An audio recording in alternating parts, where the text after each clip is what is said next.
like, hey, the roof's in good condition. Like, yeah, the roof's in good. I'm like, man, I'm seeing water damage. I don't know, you know.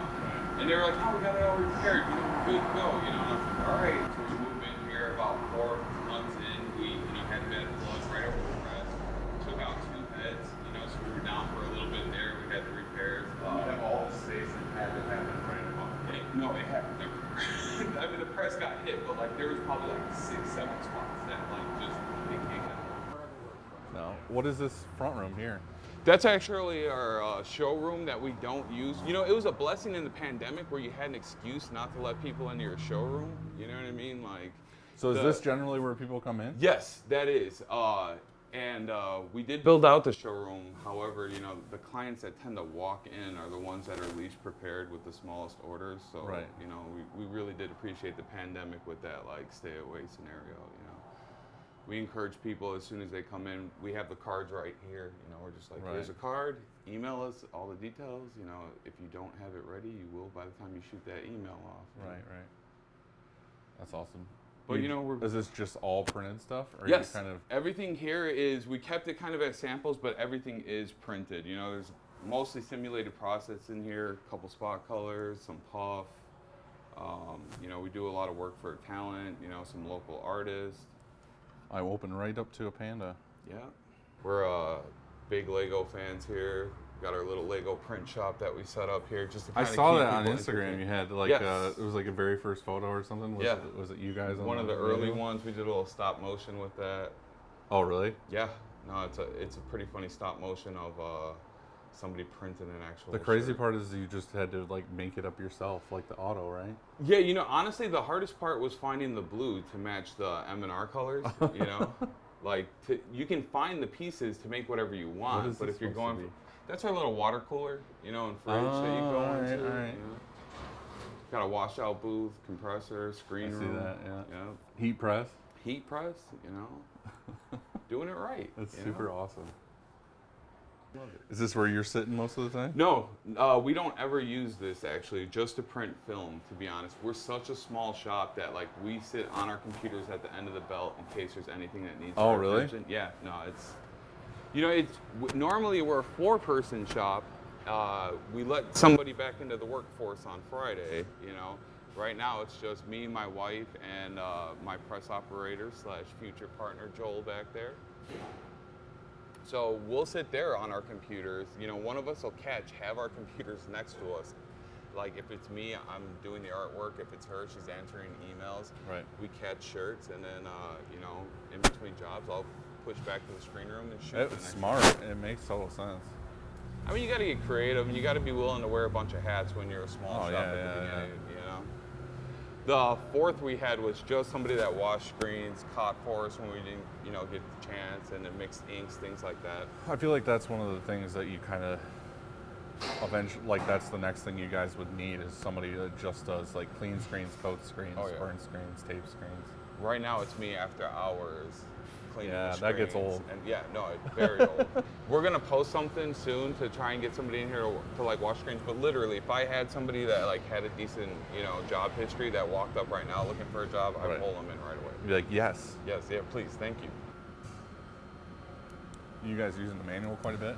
Oh no, we only use the manual for mask and tagging. You know, masks have kind of died out now that everyone's getting vaccinated and things are opening up again.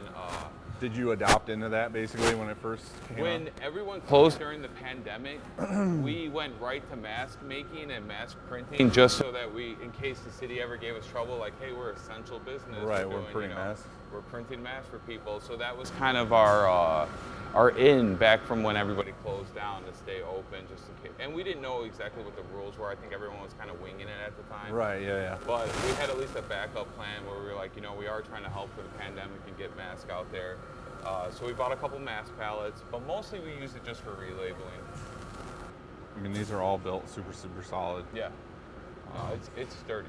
Oh yeah, that's the biggest thing sturdy. you can definitely say about all of these presses that they're built like tanks. For sure. Like I said, for this, it's nice to have, you know, technically you have 6 options for different settings and off contacts and everything. So You know, we also use this for the sleeve prints. If it's a very narrow sleeve, like the Bella 3501, Yeah. you know, where you're worried about stretching out of sleeve. Just had this long conversation yesterday. Yep.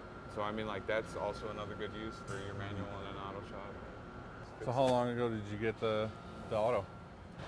When we first started, we opened up with. You went right into auto? We did. You know, I ran a different shop.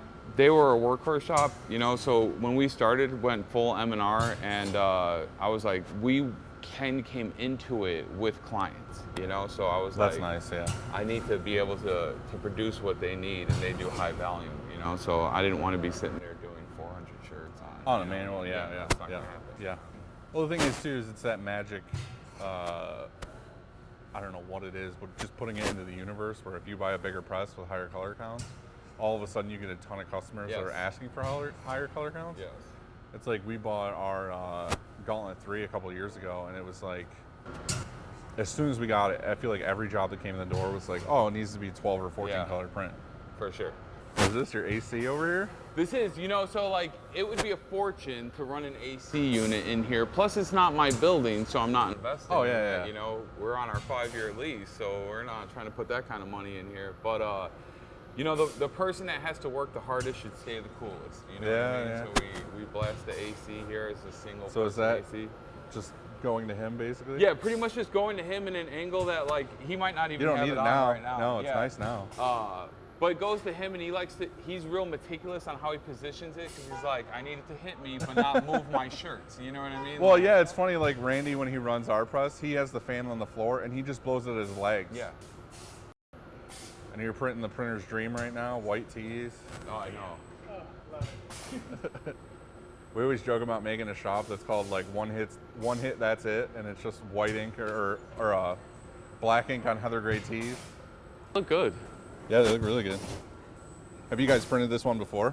Yeah, this is for the winner of RuPaul's Drag Race, Simone. So she sells shirts like crazy. We'll set this up a couple times, you know. Sometimes you'll print the same design a couple times in a week. They sell so many of them. I do appreciate you swinging by the shop. I feel like it's safe to shake someone. Oh, yeah. You know? Yeah, we're all good. Like I said, I'm just building up immunities, so. Chicago's a good spot to do that. Right. I'm going to go lick the sidewalk on my way out. By the time you guys make it to Florida, hopefully you've built enough. Right.